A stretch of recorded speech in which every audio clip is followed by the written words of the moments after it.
Hello everyone, welcome to my channel the Vineet education. आज हम लोग बात करने वाले हैं उद्देश्य लेखन कौशल के बारे में कि उद्देश्य लेखन कौशल होता क्या है और इसमें कौन कौन से कॉन्सेप्ट आते हैं।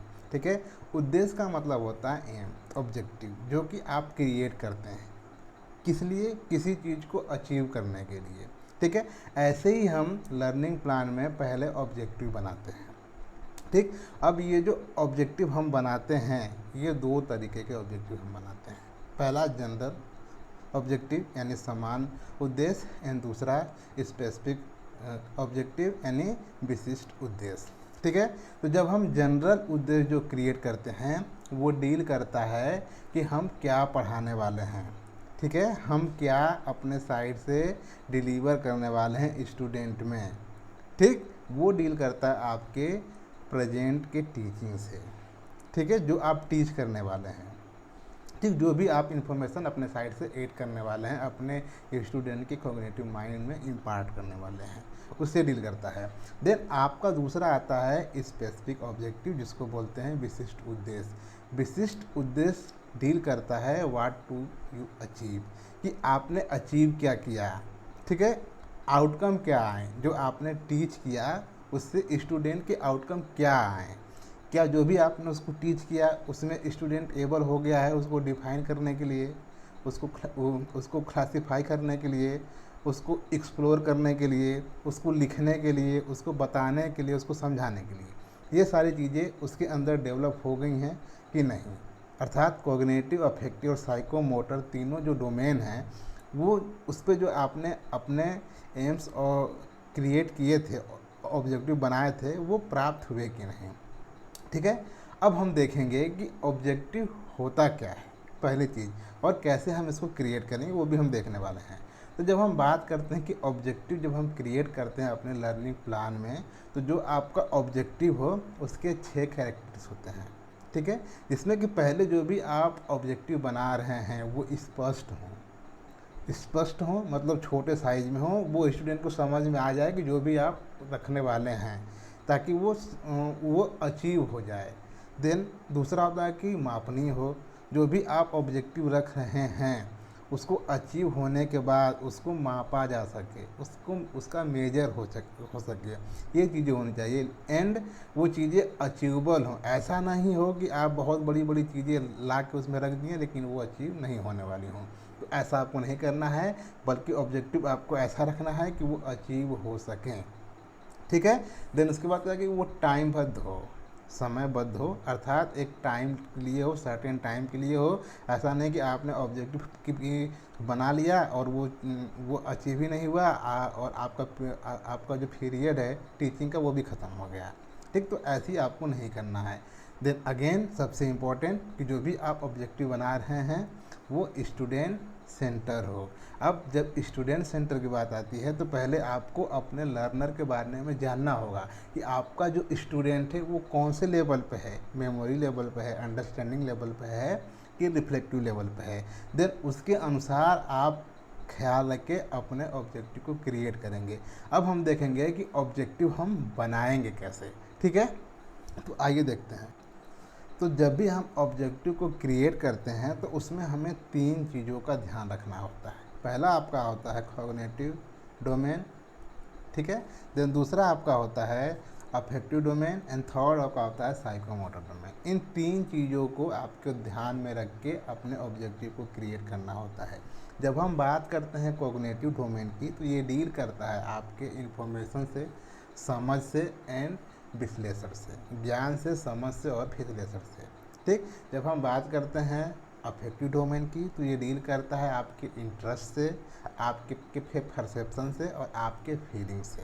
ठीक, देन जब हम बात करते हैं साइकोमोटर की, तो ये डील करता है आपकी स्किल से, हैंड्स ऑन एक्टिविटी से, मोटर एक्टिविटी से।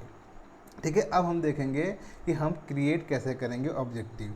तो जब भी हम ऑब्जेक्टिव बनाएंगे तो कम से कम 3 ऑब्जेक्टिव होने चाहिए। ठीक है, और ज़्यादा से ज़्यादा 5 ऑब्जेक्टिव आपको अपने लेसन प्लान में रखना है।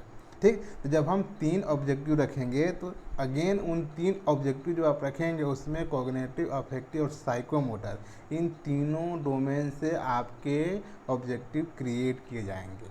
ठीक, जैसे मान लीजिए कि हम कॉग्निटिव डोमेन पे अपने उद्देश्य को क्रिएट कर रहे हैं, तो हम लिखेंगे कि छात्र जल चक्र को समझा सकेगा, या छात्र को जल चक्र के बारे में समझ विकसित करना।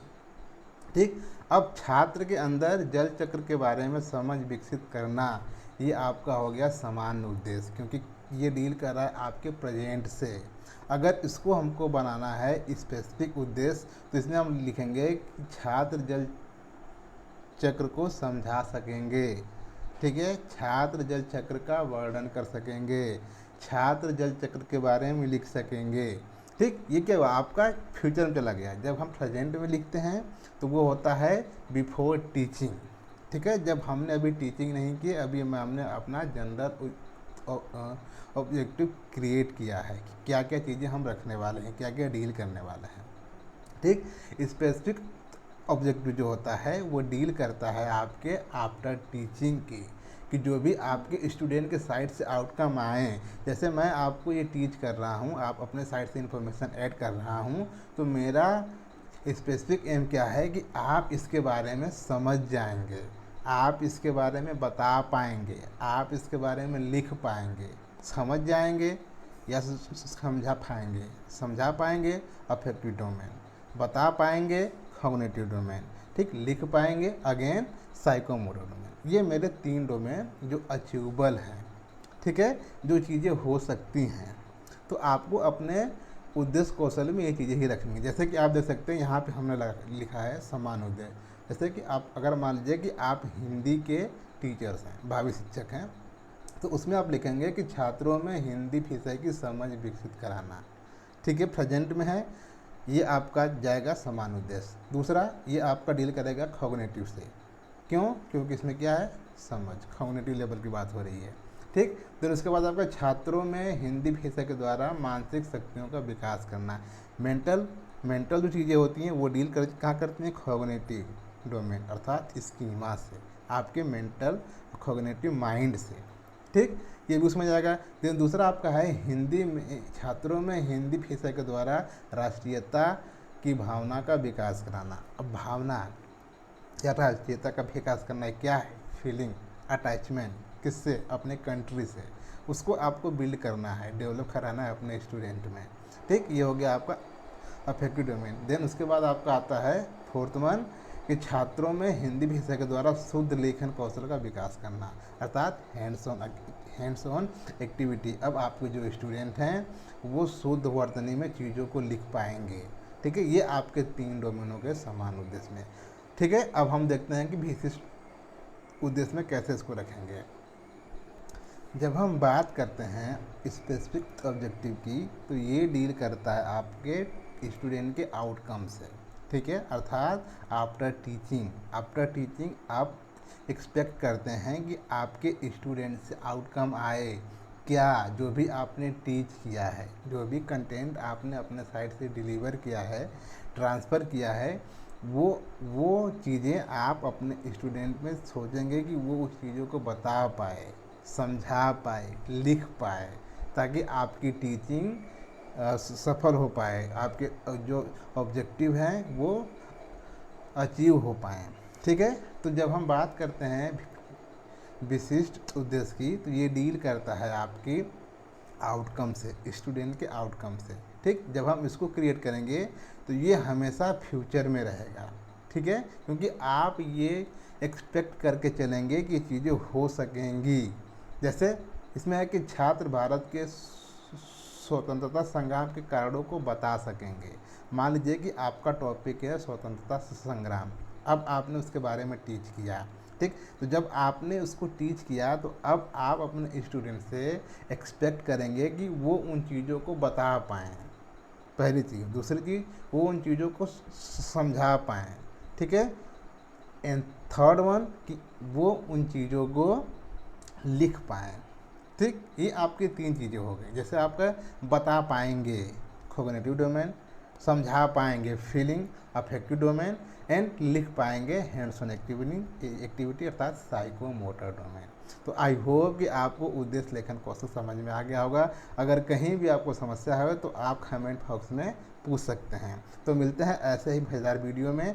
नेक्स्ट वन में हम सीखेंगे प्रस्तावना कौशल के बारे में कि उसको हम कैसे क्रिएट करेंगे और कैसे निकालेंगे। ठीक है, तो आज के लिए इतना ही। मिलते हैं नेक्स्ट वीडियो में। अगर वीडियो आपको इन्फॉर्मेटिव लगे तो अपने दोस्तों के साथ शेयर करना ना भूलें और चैनल को भी प्रमोट करें। Take care everyone.